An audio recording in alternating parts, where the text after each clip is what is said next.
Wow, it is time for the TV show Game of Thrones Season 6 finale. Episode 10 aired last night. It's called The Winds of Winter, which is what the next book will be called. And good Lord, it was a doozy, all hour and 21 minutes of it. So we are going to recap and break it down for you.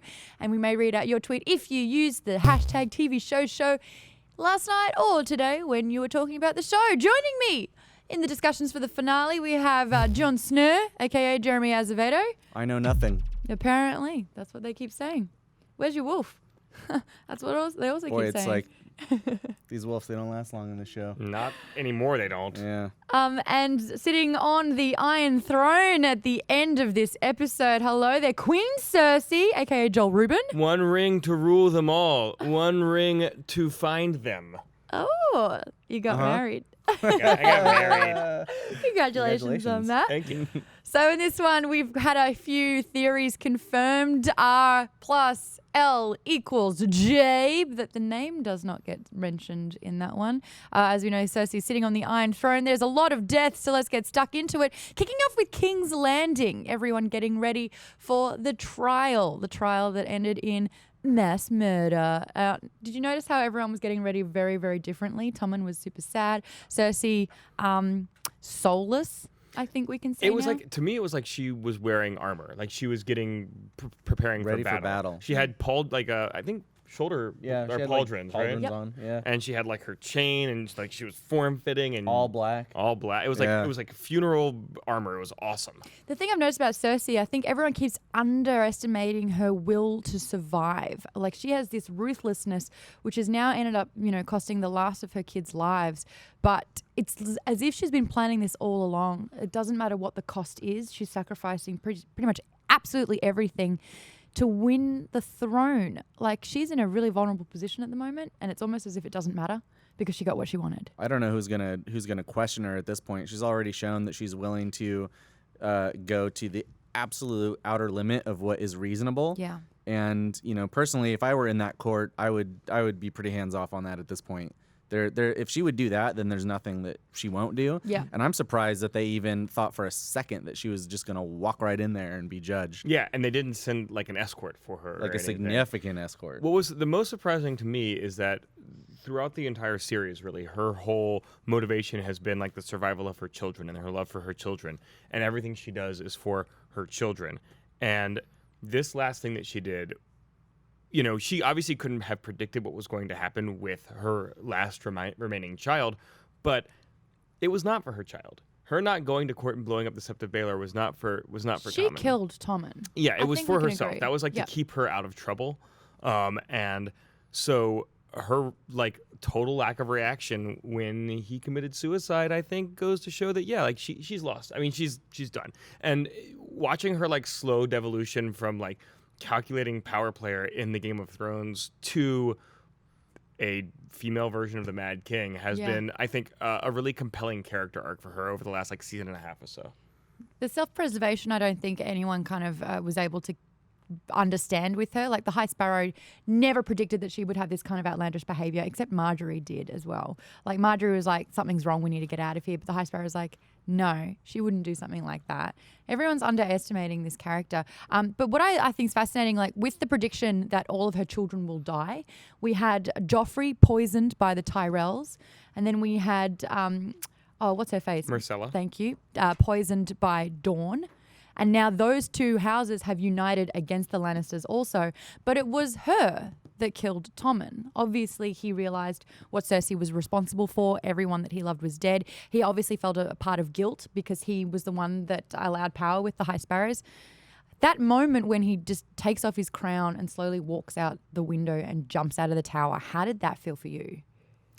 It was almost like a scene out of a 1970s horror film. The way that it was just so, like, the show is so graphic with its deaths and murders usually, and having him just step out the window in that way was, I don't know, more impactful, I think. It was so quiet too, Yeah. and because he's so young, his like a suicide at that age is so much more meaningful. Like he's utterly hopeless.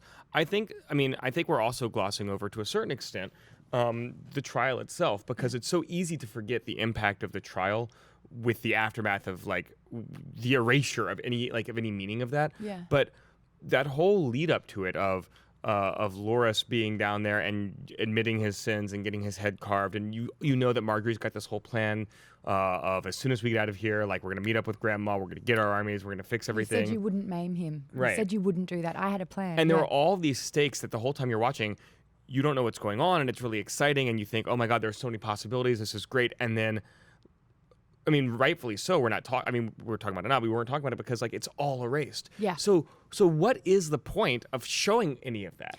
I agree. I felt a little like it was there was so much future planned out. Like everything that was happening to Loras, it had consequences. He no longer had any titles. He denounced himself. He was swearing himself to the Seven. This had like a huge impact on the Tyrell family for 5 seconds. Well, that same thing could be said of the Red Wedding or many of these other big events that have happened, or even like the majority of season 1 up until Ned gets beheaded.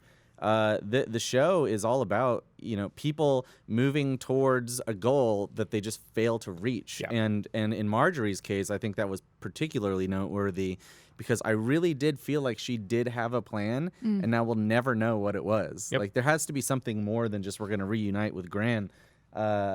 Whatever it is, just gone. Everything about it wiped out in an instant. All of her enemies in one place. Just really a tremendous victory on Cersei's part, though. That's the thing. And there was a part where you almost felt sort of satisfaction for her and with her. You're like, you did it. You got out of this situation, which no one thought you An would. impossible situation. And then straight at the end, by the end of this episode, you realize that she is still a villain. And, that fleeting bit of hope that you had for her was just snuffed out along with everyone Can I ask she you killed. guys, did you ever really believe that it was about her children? I have always felt that she uses her children in order to keep herself in power, but that her actual relationship with them is minimal or manipulative. I think that her relationship with Joffrey, we didn't see much of a relationship with Myrcella and Tommen. No. Like we just didn't see a lot of that on screen. But with her relationship with Joffrey, like she was grooming him. He was her literally her golden child. He was golden boy. And I do think that she felt love and protective love for him and protective of him, in a obviously a very extreme way. And I would agree with you that a lot of this is rooted in her claim to power. Her claim to power is that she is the wife of the queen and that her children are the legitimate heirs to the throne, right? And without them being legitimate, she needs to protect them to make sure they're legitimate to keep herself in power. But I do think, especially with Joffrey, that she had a real fierce love for him. I think that as soon as Joffrey was murdered at his own wedding, everything changed. That's when she realized she couldn't protect them and that she couldn't count on them, and that it was a whole different game. And I think that that's when she started really this self-preservation, where she was using anyone that she could. But then she always had something to prove to her father, Tywin Lannister. She was like, "You never let me do anything because I was just a girl. I was just a woman." And then when he died, that didn't become enough. She wanted to supersede his logic and how he was able to control these situations and gain his power, but she could never really do that. So it's like she was never really fulfilling anything. She was never really happy or satisfied, and she always needed more. But it's self-preservation. I don't think even having the throne is going to satisfy her at this point. Nothing really will, and I think she's really on a track to lose Jaime as well. Yeah. There's no way that Jaime is going to forgive her for the death of Tommen. Well, I don't even think it's forgiving her for the death of Tommen. He said repeatedly, he's never really cared much about his kids. It wasn't until the very end that he came to some sort of love for Myrcella for some reason, just for plot reasons or whatever. But I think it's much more, he did love Cersei and he's watching her go crazy. But he has explained on the show that, the reason he killed King Aerys is because he was saying, burn them all. I will kill my citizens. I've gone crazy. And he's seeing that, the thing that inspired him to action that he's reviled for now across the entire kingdoms, he's seeing that now reflected in the one woman that he loves. And so it's even less about watching her destroy, his kids, didn't care much about, but it's about the idea of the kingdom. I think for him there's still something there. It takes away the purpose of all of his suffering over that time. Yeah. In some ways, I feel like. There was a lot of death in this first act, the first 20 minutes. We had the Grandmeister being taken away by the kids and then brutally stabbed by all the little spiders, the little birds. That was brutal. Varys never had his kids kill. So seeing them all kind of show a blade and then Well, that we know of. Yeah. That's true. that we know of on the show, but we do know of in the book. I mean, again, not to be the book person, but yes, that does happen. He has little birds kill in the book. That's frightening. That was another thing where it was just a lot of build up to nothing. Like Grand Maester Pycelle, I always felt that there would eventually be some sort of reveal and some sort of plot and some big story. Was he getting it on with young girls? Oh yeah, constantly. Yeah, How does he get it up? pretends he puts on the costume of a codger in a sense. You remember a few seasons back, they showed him plowing, as they call it, some young maiden, and then really he gets going up to and does town. some exercises, you know, Pops his and bones. yeah, kind of like gets ready, and then he like kind of puts on his cloak and he puts on this sort of fake little bend. It's all an act so that people don't take him seriously As a while he's threat. working There's- whatever little plots he's working. But whatever plots those were, it's just ended in a moment. Yeah. There's also just to jump onto that, there's an entire deleted scene from season 4 or 5 where he's talking with Tywin, like down by the shore, and he walks up and he's, "Oh my lord, I'm so concerned," and Tywin's, "Shut it. I cannot believe that people believe. I cannot believe that people believe that you're this old. This act works on people. It will not work on me. Talk to me like a person." Right. Very well. Right. Okay. Yeah, I like that. He's a sneaky. Well, Yeah. he actually got a lot of time on his death, though. Like when you compare it to Tommen jumping out the window, you don't hear a landing. King's Landing. You don't, but you don't hear that you don't see it. Marjorie, you don't see her at all. It's just the assumption. As soon as Lady Olenna mentioned, my granddaughter was killed, you're like, oh, okay, that she. Well, there's no way that 100%. she survived that. There's no way any way to survive that. Well, But the way that they show the death, like they're giving a lot of attention to the Grand Maester, they're giving a lot of attention to Lancel, who is crawling along trying to snuff out the last candle, which didn't make it in time. And then, you see the High Sparrow just lit up from underneath. But someone like Marjorie, who was a real key player, who we were saying we were actively following her plan, her plot that she had. She was because kind her over. plot and her plan were new, and I think the reason why they spent so much time on Pycelle is, if you really think about it, he is the one person who is the biggest cockroach in the court. Yeah. Of all the people that have come and gone, he is the only one, right? Am I wrong or am I He's right? the last- I feel like he's he's the the last only one that connection. has always been there from the beginning Yeah. and still remains in the same place. In the small council. And so him Yeah. finally being removed is a big deal, especially for a guy like Qyburn to take over. Yeah. So, in a sense, Marjorie, while she has been a major player recently, I think the whole point of this is to show that that was just a blip And they are just compared to what's been picking happening here. people off one at a time. It's almost like I feel like Cersei's a Pied Piper, Cersei and Qyburn. They've got their little birds out doing their bidding, and they're kind of controlling the town from underneath. Yeah.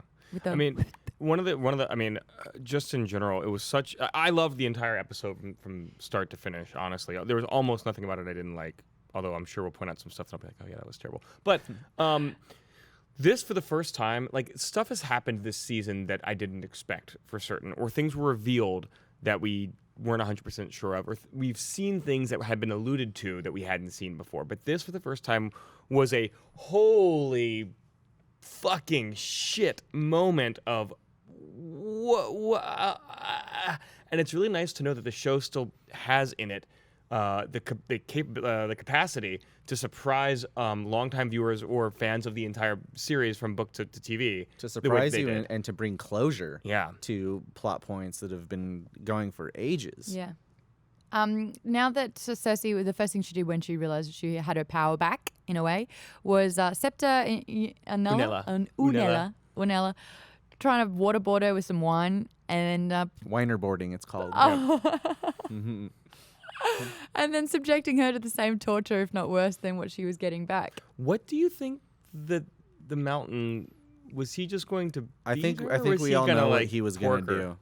Plowing, it's called. Plowing. Going to town. As we've established. Is that what he's doing? I think Oh, for so. sure. Yeah, absolutely. What Could could it be be worse? What could be a worse I think punishment that's for exactly what it a is. septa than that? And we know that's kind of his bag, right? Like that's what he I does. mean, I think there's a difference between whether he would and whether he could. Like, mean, He can as do long as- anything that Cersei commands him to do. Yeah. rise, my. Yep. Okay, that's interesting. There you My go. biggest questions in the wake of all of these shenanigans and King's Landigans are, what of Sir Pounce, first of all? So we've all been losing sleep over, really. That's all Yeah. I've been thinking about. What if Sir Pounds? And then The cat, by the way, his little kitten. This is Tommen's cat. Yeah. and what of so in addition to all those people in the Great Sept of Baelor, and like the main characters, the High Sparrow and Marjorie and Loris, and for God's sake, Mace, we're gonna miss Mace so much. That's like all of the noble people of the court. Those are like not just the major, 5 or 7 houses or whatever. Those are all like the lesser noble houses as well. And I don't know if the show is going to go into this, but the fact that a generation of the ruling class has just been like totally wiped out. This is something I've been thinking about throughout the entire episode is almost all of our major players are beyond the ability to procreate at this point. Right. Wow. A lot of the major heads of households now are either too old or barren or Brother and sister, brother that and wouldn't sister, be a good or look. and they're not unless they're a Targaryen. But for the most part, a lot of these lines are basically going to end here. So Yeah. whatever happens at the end of the show, I think there's kind of like a ticking clock on having an entire revolution start over right after it. Well, it's a good thing that there are all of these Easterners coming in with like virile bloodlines to sort of mix things up a little bit. I mean, I You want to wonder. get Dawny, baby, yeah. yeah. The only kind of conclusion I can come to is maybe there's a possibility that if Jon is a Targaryen, that maybe He's he gonna hook and up with- Daenerys yeah, for sure. can actually produce an heir, despite the curse that had been laid Well, upon they're not even her. brother and sister. It's it's aunt and nephew. Aunt so- and Well, nephew. presumably we don't really have 100% confirmation on that. No, and that's a dangling carrot that was a little bit odd. I found it weird that they, in Bran's, like obviously as soon as this is in the north, Benjen's like, all right, my time's done. I can't cross. It's up to you guys now. See you later. The first thing that Bran does is, yes, I'm the three-eyed raven. I need to go back to this vision and I need to know what is going on. This information was denied from me and I think it's important. And then we follow young Ned Stark into the Tower of Joy where we see Lyanna's last kind of breath. She's just delivered a baby. She's openly dying. And she whispers something to Ned. So it kind of leaves the audience out on what Jon's name really is. But we can kind of piece together that R plus L equals J is 100% confirmed. But is there a reason why they kept us in the dark about a little part of it? I don't know. I guess it just gives you. No, I don't know. I don't think it makes sense. I don't think it was necessary. It's weird that he can transcend time and space, but he can't hear somebody whispering. Yeah. It's weird that they wouldn't just confirm Is it? it. What'd you say? Unless maybe there is some bigger surprise that we don't know about. Like, can anyone make a guess at like who else it could possibly be? 'Cause Well, no, I think it's Jon. It is Jon. It's not a surprise that it's Jon. It cuts from a baby Jon with no, dark I know that hair it's to Jon, but is there like, a possibility that the father could be somebody other than Rhaegar? Oh no, I don't think. I don't think so. I don't think so. But I think more importantly, like the name is going to be a mystery for us as the audience. But I also think that there might be something in the name that has sort of propels him even further on his journey. Additionally, if Bran and Jon reconnect, and you hope that they will, there's a lot of information that they need to discuss with one another. But if they reconnect, Bran won't just be able to say, I know who your mother is, but I know what your name is, like your true born name. And there's power in names. We also need to know if Lyanna had married Rhaegar, because otherwise Jon's just a bastard again. But if they're married, if they actually did have like a little quick eloping, then he's legitimate. I didn't see heir a to the throne. septon in that room. Yeah, I forget, is on the show, is Rhaegar, does he have a wife already? Yes. He does. Thank you, Star. He- Yes. Oh yeah, that's right, because they killed the Endorn, that's the whole mountain thing. Yeah, her name was... Ella. Ella? Eh. No. Ella Martella? No, it's not Ella. Is it I'll think Alara? of it. Something like that. Alara is sand. She's Yeah, The- we'll think of it. Or Star, you'll look it up for us. Yeah. I want to go over to Riverrun, where Jamie has obviously 100% captured. Oh, it is Ella. There you go. We got confirmation. Thank you, fact checker Star. Has completely captured Riverrun, and Walder Frey's there just like snarking at how they've won again. And the shutdown that Jamie gives is like, dude, we're not cut from the same cloak. Yeah, we're both Kingslayers, but people are, sniggering behind our backs. Whatever that is, you're actually wrong because you're not doing any of the fighting. Every time something goes wrong, we're here to clean it up, and we're sick of doing that. In this case, I think actually Walder Frey is not wrong to point out that fighting can take many different forms. Yes. And I think Jamie kind of shows his hand as being a bit of a dullard. Is that there. a pun? Shows his hand? A little bit. Okay, good. He's a little bit of a dullard. He's like the only way to fight is to swing sword. Right. You know, and it's like, Well, that's what okay, he's dude. learned Coming from his from father as well. from Baldur's Gate. Yeah, there's like a lot of different ways you can fight. You can fight a war, and Walder Frey knows this. Now he's a creep and a complete asshole, but you can't argue with his track record up until this point. Yeah, nobody likes him, but he's had the success that he's had for, By forming allegiances, and I think that he was saying, let's fuse this alliance between the Freys and the Lannisters. And I think Jamie's just like, yeah, but no one's scared of the Freys. Like, psh. And he kind of shat all over this uniting that they're celebrating. But again, this is the same case as Marjorie, where you're so excited about what this means and where this is going to go, and then it doesn't matter because he's dead. But how he dies is kind of satisfying. Wait, can I ask one question before we get into that? Sure. Edmure Tully. Yeah, Did he willfully just come back to the Freys and just get imprisoned again? No, I mean, well, you have to imagine that he so he surrendered the castle to the Freys, And then right? what happens to him? And got then locked up he again. he gets let out by an armed guard. It just doesn't make sense that what he did at all. I still can't quite comprehend why he would do that. Because I don't. You It's a have to remind me on the against show his if his wife is pregnant. His wife might be pregnant. His wife had a baby boy, and Jaime Lannister threatened to catapult that son into the walls Right. of River Run if he did not. And that's the surrender. last remaining, Tully heir. So like, if you want your line to continue, you have to. I mean, he's a hostage. Once you've lost your lands and holdings and castles and titles and everything, what does an heir really mean? He's never met this child. A that's a generation from now, he comes back and he reclaims his family land, and the Tullys rule the Riverlands again. And this is kind of mimicking everything that's happening with the Starks as well. Like Yeah. they have no Okay, more. I buy that. Yeah, there's always a chance if It's there's gotta play the long he's playing game, the long Jeremy. game. He's playing the long game. About the only one. So Arya can change faces.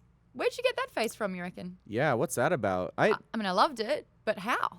Did you see? Did any of you see that coming? Because that character of the serving woman was clearly set up in the previous scene with Jaime and Bronn and the Freys at the feast, and we had seen her serving, and then so she had been in the castle for at least as long as from Jaime being there to Jaime going back to King's It was Landing. interesting that she was just eyes on him too the whole time. Yeah. She's Although that watching- might have been just like fitting in because that's what a serving wench would do. Yeah. Because he's very handsome. It's, I mean, I'm sorry to bring up the books, but there is a serving girl character that Jaime kind of takes a liking to in the books, and she's been maimed, I think, and her teeth have been broken, so she's not. Pretty Pia, but it was That's not. But that was not at the Twins. That was at Harrenhal. Oh, that was at Harrenhal. Okay. Yeah. I thought that maybe would be the character, but then it turns out it's Arya, and I was like, I did not see that So coming. yeah, so I mean, the question is, I think that at least that I had is, does that mean that Arya killed a bitch and like skinned her face and That's now has a what I'm face, wondering. or I don't really know how that works. I'm Did not she sure steal if it from anybody the house does. of Black and White? I don't know Did if she, you like, have to. yoink? I don't know if you have to kill somebody to change your face. I think You it's have some to kind remove of their face and that's magic ability, right? storage. I don't think it's like, ding, I'm now this person. You need a face to Do be you the think? price Do you has to think? be Do you think paid. she just like took a few faces and like stuffed them into her bag and brought them She with her? dramatically left. I mean, yeah, I mean, I don't. In the scene of her leaving the house of Black and White. I mean, look, we didn't get a scene of her packing her bags and like walking out of the door, but like She was in she there for sure first. walked out of the hall. Like she said the thing she Mm-hmm. said to Jack and Hagar and left. So from what I can tell, she didn't have. I mean, I think it's pointless to argue about whether she had faces or not because obviously the show is not concerned with that. No. I also don't know if the show is ever going to go into detail about exactly how this magic works. But it is like for her character, I think it's an interesting question to ask. Like, is she just going to go around indiscriminately killing people for their faces? Yeah. I mean, even that aside, I think the way in which she murdered Frey's sons, yeah, and cooked them in a pie. was pretty extreme. So like, just imagine Arya like killing and butchering these men, Grinding and them then up. grinding them up, baking them into a pie, serving it Serving to it. them. Yes. Like that is so serial killery. She is you on know? a one-way express ticket to being the perfect revenge assassin. Like she now can appear anywhere in Westeros as anyone, I think is what we're getting from this. But how she's killing, this is 100% ruthless revenge. Well, and to give a little bit of That's context exciting. to that whole thing, there is a story that's told in the show about the Rat King. or the rat cook, and it's about how this guy, this lord, invited his enemy over right. to his manor or to his castle or whatever, and served him pie, and like chopped up his kids and served him meat kid pie. And so like this sort of does, I mean, this does parallel this. That was done as a I think vengeance for the guest right being refused or being not paid attention to. That actually makes a lot of sense. Yeah. Context. Yep. Well, the fact that they broke the one rule where it's if you share bread and salt under a person's house, you can't harm them. Right, exactly. And so that's Their how she's entire culture is predicated on these customs that they have to Yes. follow, and so a violation of that going unpunished as long as it has is gonna come back to bite them somewhere. Well, it needs to, because otherwise, like nobody, like you can't assure safety at any point. Yeah. Yeah. But what that's done is it provide absolute closure from the red wedding. So yeah, you're like done finally. It wasn't just killing. It was you have been eating your sons. I am a Stark. I am the last face you will ever see. The way that was all done was amazing, and it's left me going, well, who's next? Who's next on the list? Where else is she going to go? Well, it's gonna be Cersei eventually, I think. It's weird who's going to kill Cersei. There's a number of people that could, I guess. Do you guys want to do some tweets? Let's read do out it. some tweets. We've got one from Martin Dolan here who asks, from Mad King to Mad Queen, will the Kingslayer become the Queenslayer? What do you guys think about that? Will Jaime be the one to so- finally put the knife to Cersei? That's a Touch it. great question. There's so again, the prophecy that's been ruling Cersei's life her whole life is that she'll be the queen, she'll achieve everything she wants, she'll have kids, but their kids will all die, and then she will suffer at the hands of Someone younger and more beautiful than her. someone younger and more beautiful, but then a Valonqar is the word that is used in both the books and the show of someone who will come in like basically Little brother. Yeah, little brother. And she is twins with Jaime, but Jaime is the younger twin, and Tyrion is also her younger brother. Oh. So And they're saying that the Hound, though, is the little brother to the Clegane. Hound is a younger brother. Yeah. Arya is actually has gone as a boy for a lot. So she was a younger brother for some portion of the show. She was masquerading as It's a a boy long for a bow, lot. but I get it. Yeah. So I mean, there are a number of people that could kill Cersei. Cersei is on Arya's list. Jaime will not be able to bear watching his love go to madness to the thing that he hated. Tyrion has a grudge match against her, and to be honest, Daenerys clearly has a grudge match against her. She really too. has a lot of enemies. So many enemies. When it comes down to it, let's count off the alliances, right? So you've got she burned the bridge with the Tyrells by killing the Loras and Marjorie. well the Even the before that. Tyrells and Dorne are going to be aligned with Daenerys. Yes. Uh, They already are. The ships are and sailing. the Greyjoys. We don't necessarily know who the North is going to align with, but I would assume it's going to be whoever's willing to fight the White Walkers. So they're not necessarily kind of gunning for the Danny's throne. got 3 dragons. The only other people that are gunning for the throne are, as we've learned, Littlefinger Yeah. and With what, though? The Veil? with the Veil, I guess. But the Vale is an unbeaten army. The Vale has taken no part in any of the conflict so well, far. because so the they're- Veil have an incredibly defensible home location. Yeah. But out in Remove the them from world, that, if it's the Veil and the Lannisters against everybody else in the world, right? I don't know if they have a really great shot unless maybe somehow Euron shows up on the high seas and takes out a significant part of Daenerys' fleet. But I don't know how that happens with the dragons there. Yeah. You were about to say something? No, we're good. It was interesting, though, to see Peter Baelish try and warm up Sansa yet again, describing her about this picture of him sitting on the Iron Throne, and not so subtly hinting that she would be better off as his queen than following her half-brother, bastard-born in the south. The worst. So there's a lot of bad things about Littlefinger. He's a little bit of a creep. Yeah. He's got creepy uncle syndrome. He stabs people. Yeah, he's got creepy uncle syndrome. He stabs people in the back. He has his own little birds that whisper to him. He's manipulating little Robin. The worst thing about Littlefinger last night, honestly, was his hair dye. It looked so bad last night, especially in was that a little weird off. over-the-shoulder shot where it looked like Yeah. a cotton tuft coming out. Yeah. They got to figure out that situation. I was a little surprised by his maneuver there. I've always felt like Littlefinger was kind of ahead of the game. He always seemed 2 steps ahead of everybody. yeah. But to even think for a second that he even has a chance of getting Sansa to go along with And he him, did. or He that he showed would be her able to like his have the cards. throne. He was To like, sh- this is yeah, what to I want. show her his cards of all people, it's just it's uncharacteristic. Well, I of him. think Sansa, 3 or 4 seasons ago, would have been like, "You are my knight," like in shining armor, like "Thank you, Uncle Peter." Yes, like But then you will Ramsay protect me. happened. But then everything happened. And it wasn't just Littlefinger selling her out to Ramsay, although that was part of it. I think she's learned so much that as she was leaving King's Landing initially, before she even got to the Vale, before she got to, before any of that happened. When they're on the boat. Yeah, when they're on the boat, I think that kind of proposal, she might have been like, "You're a safe harbor. I will do whatever you say." But at this point, nothing. She is convinced by nobody. I honestly do think it was the fact that she knows that Peter Baelish sold her to Ramsay as a part of this Game of Thrones, and she was a pawn and she was a player. And at what cost? And when she had that moment with him, I think it was 2 episodes ago, she was like, "Ask me what he did to me." And that was the moment where she was never going to trust him or respect him or forgive him ever again. What was him giving Sansa to Ramsay Bolton? How did that help him? Did that just help him buy more time with the Lannisters? Is that all that did? From what I understand, it was trying to take out Roose Bolton, knowing that Ramsay was a little bit unstable and that he was made the Lord of Winterfell, and that marrying. Well, that's the other thing. If Sansa's not a Stark, she's a Bolton. He was attempting to unite the North under his own thumb, and I Right. think it just kind of didn't work out exactly as he'd expected.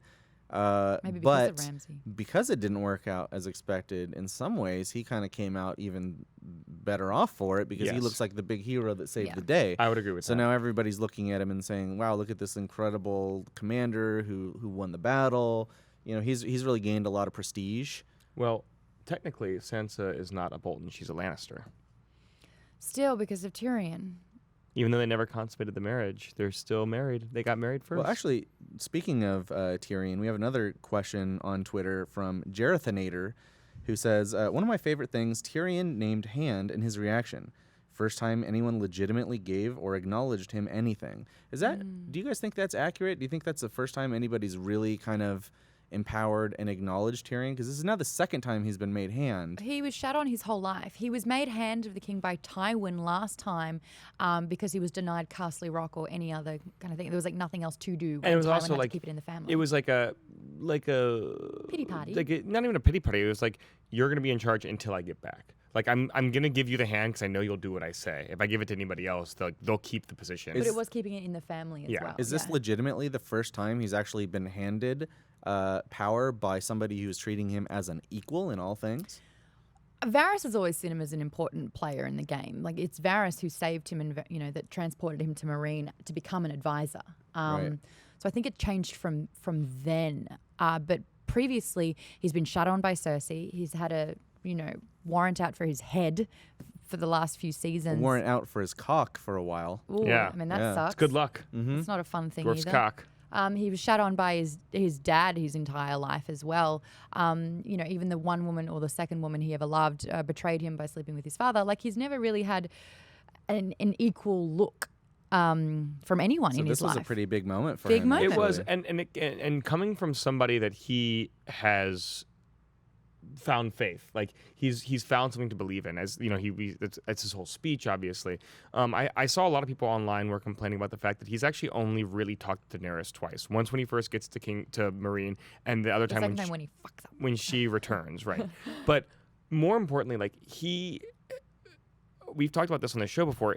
His whole life, he's believed in dragons, and he's wanted to see dragons. He's been so disappointed that dragons aren't in the world, and being able to see them for the first time and seeing the person who can control them. Like I would not need to talk to that person. If I saw somebody flying a dragon, I would say that is somebody who should be in charge. That is somebody I will follow.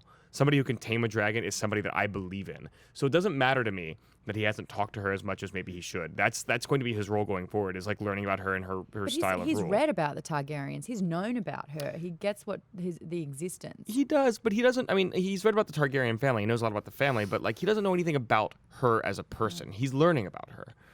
But that's why that moment was the moment of him getting that, swearing fealty, receiving the office of the Hand of the Queen. That's why it was so impactful for me, was because he's being rewarded in a way he's never been rewarded before. Previously, he's just been rewarded to, just shut up or get you out of the way or like, oh, I'm gonna get you drunk so you'll do what I want you to do, or I'm gonna fuck you till you're tired and then like I will do whatever I want you to do.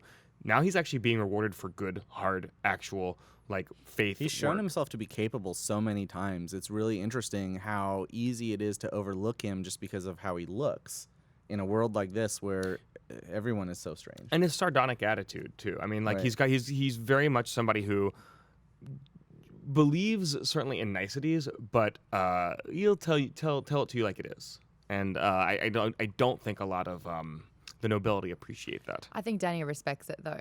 Dania respects to not have a yes men all around her. Well, that's I think why she responded so well to Yara last week. Yeah. Speaking of Yara and Danny, one other Twitter comment we got from, I'm going to mess this up, Mahashara BN says, women of Westeros are the badass motherfuckers. Yeah. Lady Marmont again. Dude, Yeah. calling out all of the Northerners being like, you didn't step up when you're supposed to. You didn't step up when you're supposed to. We have been following the Starks for thousands of years and you've all let them down and shame on you. This is our king of the North, and everyone swore fealty and it was a beautiful moment. In the North, her and Sansa really are the ones that are showing strength. Yeah. Yeah. In Asai, all of the priestess are the ones showing strength. Yeah. In Westeros, Cersei is the one showing strength. In the Iron Isles, in Dorne. in Yeah, Highgarden. Talaria and the Sand Snake. This is really becoming a girls' game. matriarchal battle Yeah. for the throne and for the Seven Kingdoms. That's pretty Well, I interesting. think it started off with how many kings, men fighting for it. You had 3 Baratheons initially, and then when Robert died, it was those 2 brothers fighting it out. You had the Greyjoys, the guys. It was always the men hungry for power, and one by one they were taken out. Well, in this world, there's been historically very little place for women of power. I mean, if you go back in the Seven Kingdoms, there are some queens that were able to do some stuff. There are some warrior queens from Essos who came to Dorne, but realistically, like most women have been disenfranchised. And one of the really interesting things about Daenerys' speech, I think, at the beginning of last season, she says, "I like." Targaryen or Lannisters and Starks and Tyrells and Martells, they're all just spokes on a wheel, and I'm not going to turn the wheel. I'm going to break the wheel. And it's not just about breaking the entrenched power of the houses to me. It's also about throwing down the old guard and having, as she was saying last week, building a world that will be better for the people behind it. And it's all about like breaking this cycle of power of not just the houses, but also the men, saying like women would be better served to be in charge. And Dawn are on the same page with that. When she killed Prince Doran, it was like no weak man will ever rule in Dawn again. Right. And I think that's exactly what's happening. I think the Sand Snakes are a little bit overcompensating, though. Yeah, I would agree. I like Doran. They're going to Dorne paint a lot. themselves into a corner real fast with how severely they react to everything. The fact is, we haven't really seen them all season, apart from the execution of the prince and Tristan, and it was kind of Tristan, sorry. And I feel like seeing them this time, it did what it needed to do. It was a nice conversation between Lady Olenna having those sharp wits with words, shutting down the girls. Shut up, I don't need to hear from you. Let's talk business. And then Varys kind of coming in there and sealing the deal. But that's all of Dawn we needed. That's what we got. And now we see their banners and the ships sailing towards Westeros. That's enough Dawn for me. I want to just Thank ask you. a question about that. We got about 30 questions on Twitter about this, and I had to wonder the same thing when I was watching it. How did Varys get on that ship after being in Dorne? Oh, I don't. With That's care? the 8 episodes we didn't see them. It was Varys kind of, oh no, he did. He left Marine quite quickly, Well, went to Dawn. well, he left They're all Marine- on Essos. It's not too far away. He left Marine 3 or 4 episodes ago. Yeah. So he's been traveling. And to their credit, the producers and George R.R. Martin have said, like, we present the story like this because it makes the most dramatic sense. But what you have to understand is when we're flashing back and forth between characters, like between, Arya Chapter 1 and Arya Chapter 2, it might only be 10 minutes. But between Arya Chapter 1 and Arya Chapter 2, there are 5 or 6 other chapters that might span several months. Yeah. And like for dramatic purposes, we're presenting it like this. Yeah. But in the real world of Westeros and Essos, there's a little Maybe bit that of maybe that world isn't really that large. Maybe it's all the size of Texas. I mean, I guess that's the boring answer, but the more fun answer would be maybe he can teleport, or maybe he has some kind of magic maybe he's ability. But the real Doesn't he answer- seem strange? Isn't there Black something Fire, more to so- Varys than meets the eye to anyone? Like, well, a lot of people think that he's a secret Targaryen. Yeah. and that he just Blackfire, shaves his head. Yeah. Well, also, I mean, he is a eunuch, but he might be a Targaryen. I don't know. I don't know if I buy that. What but if he's people- not even a eunuch? But he just has pretended to be a eunuch this whole time. But I mean, That's if, a if real Pi- long if game. Pycelle, if Pycelle could pretend to be a cripple the whole time. Well, the lady, the Red Priestess said, when your bait and tackle were into the fire. Right. How did she know? I want to believe that there's something special about Varys. He's one of my favorite There is characters. something special about he him. always is. He always knows more than he should know. I feel like he's the part of some grander conspiracy that has yet to reveal itself, and I'm just really interested in what we're going to learn about him, especially after seeing his reaction to that Red Priestess. Oh, see, I think that his conspiracy is in the process of revealing itself. I think at this point it's fairly straightforward. We know that he's in favor of the Targaryen Targaryens returning for whatever reason. He says he says that he's in service of the realm, always the realm, nothing but the realm.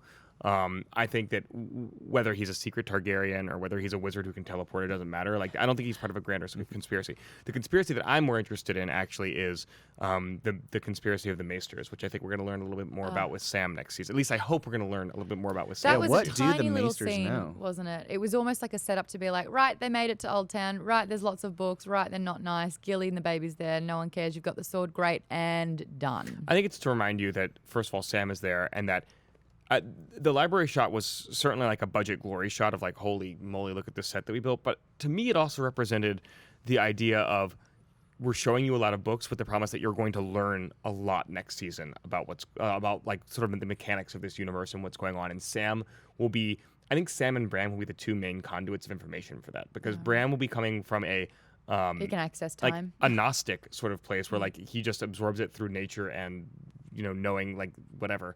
And Sam will be the scholastic person who's like read the histories, who will talk to the like. There are going to be maesters in charge of things that he will talk to. We'll see characters. The fact this is the first time we've seen Old Town, so they're gonna be the main conduits of information. I think what's interesting about the Maesters is one thing that the show has always shown is that knowledge is power, and time and time again, knowledge beats force.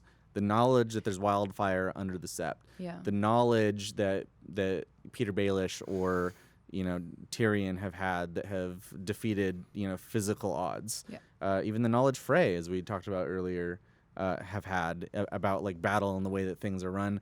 Nobody has more knowledge clearly than the Maesters, so you have to wonder if maybe they are the ones that are really running the world. That is something that I want answered as well. I think that there's a lot of interesting theories about how Maesters might be suppressing magic, how they were the ones that killed dragons and killed the Targaryens. I think we're going to get some answers to that, whether it's next season or in the next book, also conveniently titled The Winds of Winter. Winter is here as well. No more winter is coming. Winter came. Winter's here. Is that no? That's dirty. Won't say that. No, winter came all over that episode. There was white. There was white stuff falling from the sky all episode. Good. It was a very sexy seasonal shift. But it is nice. It was like homage to Ned Stark. That's all he said. Winter is coming. Winter is coming. Be sure of it. And it was like, hey, this is what he foretold, and it is. It's here. Well, you even got like the nice little like moment between Sansa and Jon of like, Dad Bit of a always said focus. it was going to happen eventually. Did you guys feel like Sansa and Jon both didn't want the responsibility necessarily of being the Warden of the North?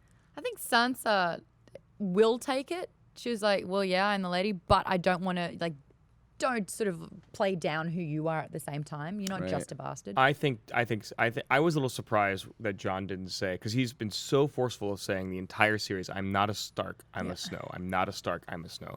And I was really surprised that he didn't say, I appreciate your vote of confidence in me.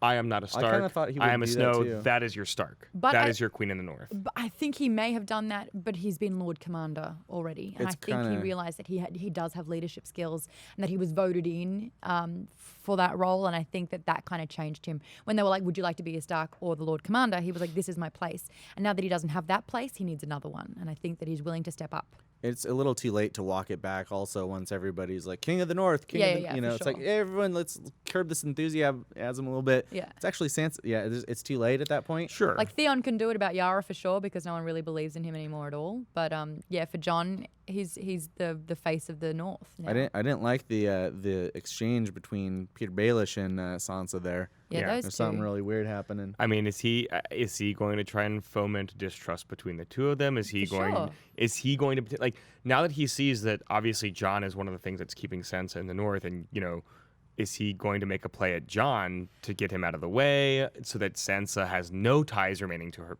family? And There are 2 ties that we're aware of, but she's not aware of.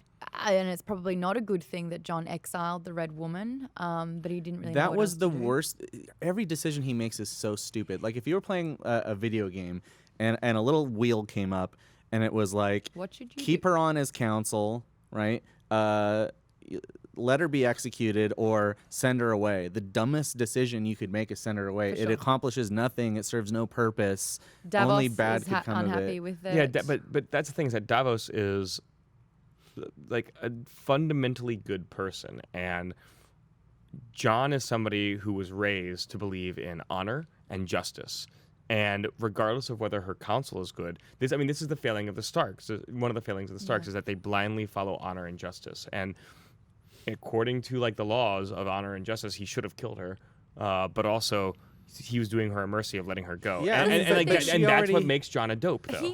He was in such odds because he was like, this woman, her powers, the reason why she's slain this child and burnt her alive is the same power that brought me back to life. So he's very conflicted at the moment. He was just like, I can't hate on one aspect when it's actually... But she also said herself, he asked her point blank, like, why am I back? What is happening? She's like, I don't fucking know, John. Yeah. I don't know. Way I don't of know the anything. And she flat out admits it. So like, she know nothing. if She she knows knows nothing and he knows nothing, and she burned a child alive, Yeah. right? Like logic should dictate that the honorable thing to do would be to punish her for her crimes. I Right. think. For sure.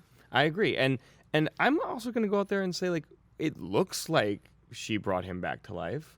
It seems like that. But there's a lot of other magics in the North that we have seen. For some reason, Benjen Stark is alive that we can't figure out yet. And we're probably never going to get an answer to why Benjen Stark is alive. But he's alive. And there was certainly no Red Priestess to bring him back to life. So I don't know if we're ever going to figure out exactly how Jon Snow got brought back to life. Again, I don't know if that's important or not. What's important is that he's back and how he's changed. But, like, there's a compelling argument that he maybe wasn't brought back to life by her, but by blood magic of some sort, or being in the North, or the old gods, or something. I did like that showdown, though. This is something that I was waiting for as soon as we realized that Davos found the carving. Like, the shit was going to go down, and it was some beautiful acting there, some really powerful moments. Unfortunately, yeah, it was a little anticlimactic, absolutely. And the Red Priestess, she's lost all of her confidence, you know. And she was like, I wasn't wrong, but I made a mistake. I really Kind of wonder what what she she's said. going to do now. Well, she's headed south. There are a lot of people in the south. The Brotherhood Without Banners is still down there. We didn't get an update on them, and She's they probably just going to join up with them. they follow the red god. Brienne and Pod are wandering around, and they have met her in the Presumably past. they're heading back up to the north. Brienne doesn't like the Red Woman either because of what happened to, what's his name? Oh, I wonder what's the ultimately. brother? Robert. No, the other one. Gendry? No, that's the son, isn't it? Gendry is an interesting one that we Renly. haven't heard from. Renly Baratheon. Thank What happens you. if Gendry comes back to King's Landing? Oh, poor Gendry. He's still a bastard. I mean, it's better than Cersei. It's- What's her it's all claim right, well, if yeah. Gendry shows up? Actually, I read an article a couple of weeks ago that said, according to like the rules of lineage, if a woman could inherit the throne, Cersei would inherit the throne. Right. At this point, Jaime should inherit the throne. If you go back like generations, there He's was been like a exiled. Baratheon Lannister like pairing. Well, he's already made it so that he can't by joining the Kingsguard. Except for he was dismissed from the Kingsguard by Tommen because That's right. yeah. Yeah.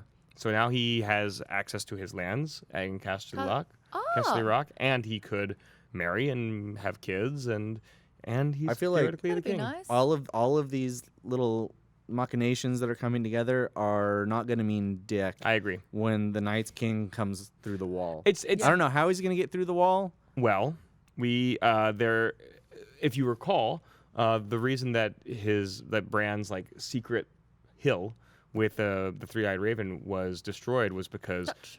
yeah, he got touched by the Night's King. So the And- Night's King has the ability to pass through the magical Magical barriers barriers. that stop him. which might or might not include if that- Bran goes south of the wall. Are they all intact? Are they all the one, or is it per section, per area? Is that one touch unraveled everything? I think where Bran goes, the Night King can follow. So Bran might Bugger. unknowingly bring them into Westeros proper. But no, but I think it just breaks the magical spell. Again, like we were able to see in the attack on, I don't even know, like the Children of the Forest castle zone, hill, whatever, Green Hill zone.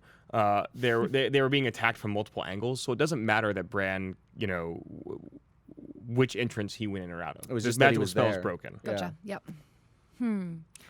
So it sounds like in the next season we're going to see Dany completely take King's Landing, which I don't think will be very hard by the looks of things. There's so little resistance that it would be very anticlimactic if that's how it went down. But also, what's the point now? Like, is that going to make her happy? Like, we've already talked about it not really making Cersei happy. I don't know if Daenerys will be happy. Well, for Daenerys though, I think it's more about this is her birthright that was stolen from her by these people, and like for Cersei, it's about power for the sake of power. Right. For Daenerys, it's much more about you killed my family, and I'm coming back to take the throne. She's ending your Montoya. Yes. You killed my So family. let's say hypothetically that the White Walkers come before they meet. Do you envision a scenario in which the multiple factions that are vying for the throne would come together against a common foe, or are they going to continue to infight even faced with this threat that many of them at this point don't even believe exists? I have a feeling that they will the different factions will survive being different factions for long enough to see how stupid they've been. That is, I think, in Game of Thrones, there's always that moment of realization of, oh fuck, we've been so short-sighted. Every time something major happens, there's that moment of when Ned died at the Red Wedding. There was that moment. This week there was that moment. Even if it's just a look on your face, like, well, fuck. Yeah, I do think the factions will survive at least that long. Again, major recurring theme in the show. But are they going to be like Sir Loras, just crawling on the ground, trying to blow out the candle before it's too late? First of all, that was Lancel. Oh, right. Lancel. They start with L's. I got to get my dang name straight. Don't worry, we've got a way for you to do that coming out soon. Oh, that's right. Secrets. We made a little song. Oh, yeah. That's fun. Oh, that'll be cool. Awesome. Secrets. I like that now that I know it. So what are your highlights of this episode? And if you did have a bone to pick, what was something that you were like, there was a little bit of a weak part of the episode? Was there extreme satisfaction? Yeah, I mean, there was. I liked so much about it. There was the longest episode to date. It felt like watching a movie, which I loved. It's one of the reasons I like shows like Sherlock is because I can sit down and I feel like I watch like a movie. And I felt like that. Every time I was like, God, this show's been going on for a while, and I would look at my watch. There's 40 minutes left. This is amazing. I loved almost every scene was fantastic. The nitpicky stuff that we've talked about, like some of the traveling and how does the magic work for Arya, and like those are the things that like I think you're going to see a lot of criticism of. To me, that stuff doesn't matter because the plot's progressing. It's all in service of the plot and the characters. The nitpicking that I don't, the nitpicking that I do agree with is I feel like a lot of the characters were given a little bit of short shrift. I wanted to see, I'm in the minority here. It's not that I like Dorne, but I want to know what their motivations are beyond just like, I want power. It doesn't make sense for them. It was revenge.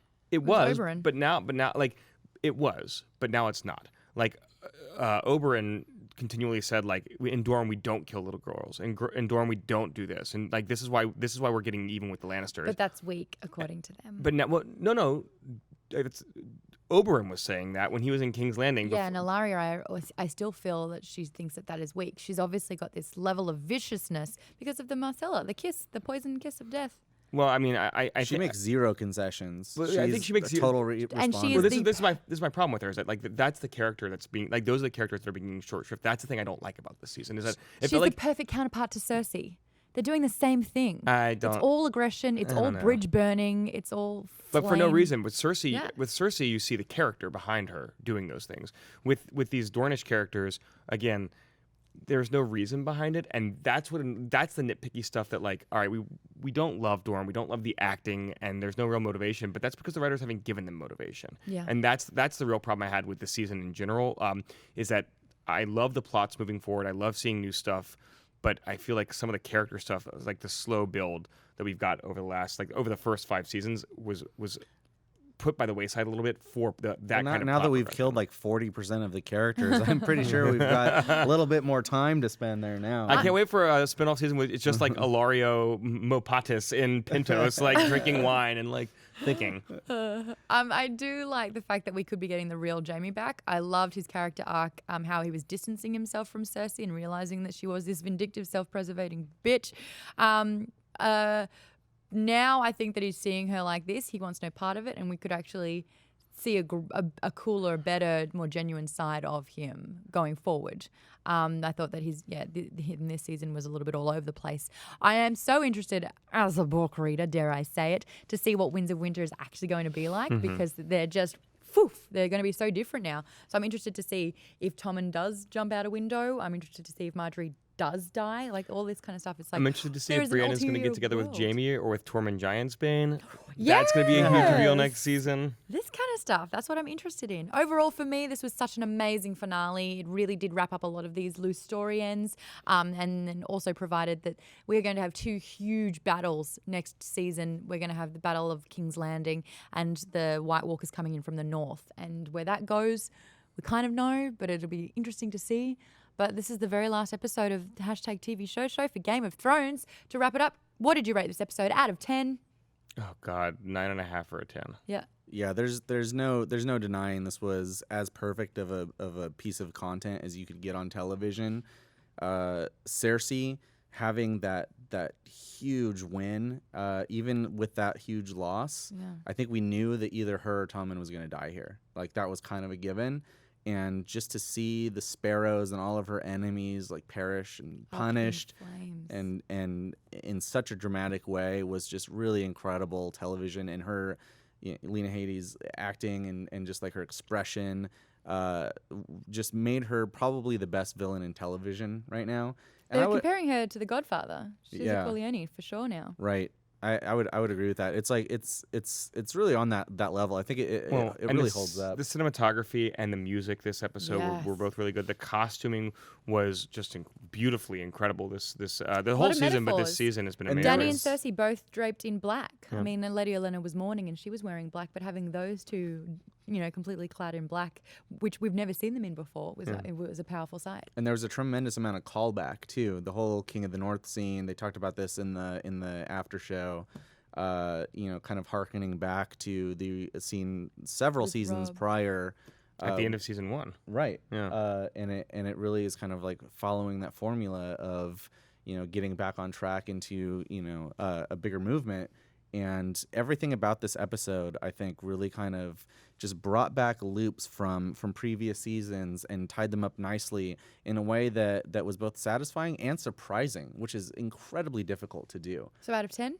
10. Yeah, I there's nothing I would change about it. And while I agree with you on the magic thing, it's just fun to try to figure it out, right? Yeah. That's all it is. Like I'm not mad about it or anything. I think eventually it would be important to understand a little bit about how some people are or are not brought back to life, because as a plot device, it just has too much impact to be meaningless. Yeah. That's what I want from the books, though, honestly. That's why I read the books for the texture and the nuance and the world building, and I watch the show for like the things we were talking about, the cinematography and the acting and the sets and the costumes, and it's just it's a beautiful experience. Do you ever feel like a little tinge of sadness that the show has moved beyond the books when you consider the fact that must be slightly emasculating to George R. Martin to have We ran out of time. that opportunity sort of like stripped from him to tell the story his own way? I mean, I ain't mad, like you said. I guess if I was George, I would figure, hey, having the most successful show on television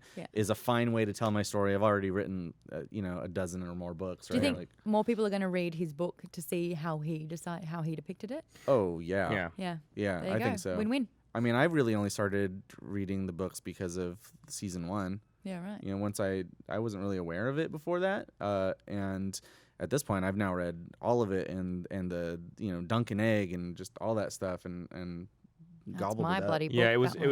I knew that the show was coming out. A friend of mine had recommended it to me years before. I just never gotten around to it, and so I gave myself enough time before the show came out, because it was like in production for a year and a half, to read the entire. Well, up until then, the entire series. So four books then, and then the 5th book came out. If anything, it's made it more exciting because I don't know about you, but I don't have like a ton of friends who read a lot.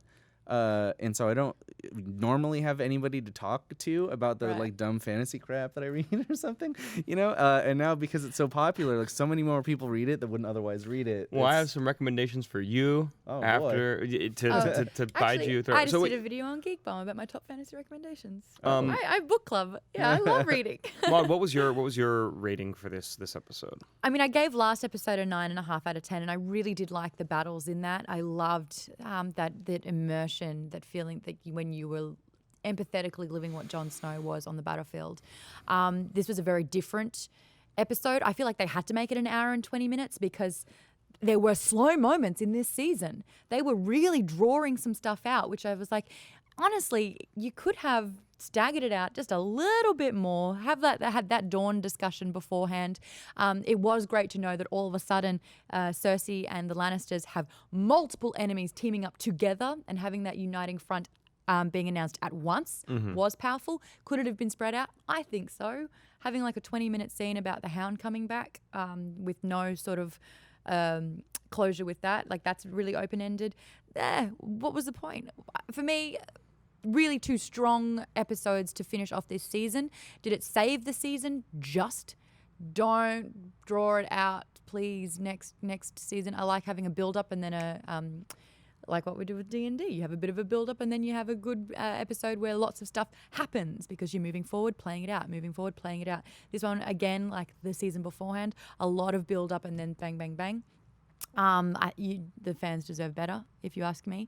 But we are just talking about the finale. It was amazing. I'm going to give it 9.5, 10 out of 10 as well. So much happened. We saw a lot about these characters that we kind of knew about, but seeing it happen was so fulfilling. Satisfying. I'm gonna in give way. it a 10.5 All right, you can have Whoa. 1.5 for sure. for the look on the High Sparrow's face. when The he ocean realized, burst through as the floor. soon as he He realized, went from being so smug to so on fire so fast. if I had to see this look that he gave one more time where he's smiling, He's Did he probably have- my favorite person to see get smoked in this show since Joffrey. Walder Frey, dude, he's been wanting that. You know that one. He's so comically bad, just like yeah.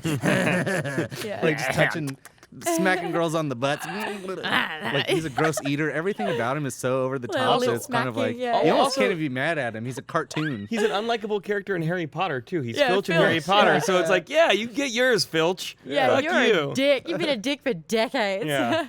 Star, what'd you give this episode out of 10?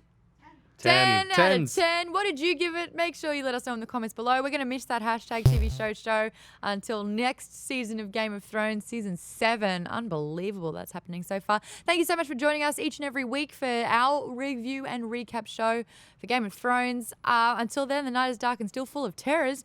But we'll catch you, SourceFedNERD. Make sure you subscribe to the channel. We're about to hit 1 million. It's really hard to take you seriously. Oh right my now. lord, that's Super a lot of gross. thigh. Woo! Please turn I the didn't cameras realize off. you had taken off your pants. Yeah, too. bro. Crotch breeze for the win. Sorry whoever has to wear this next. Woo! Not sorry. Bye, guys. I am Boobastis. Now that you're alive, you can help me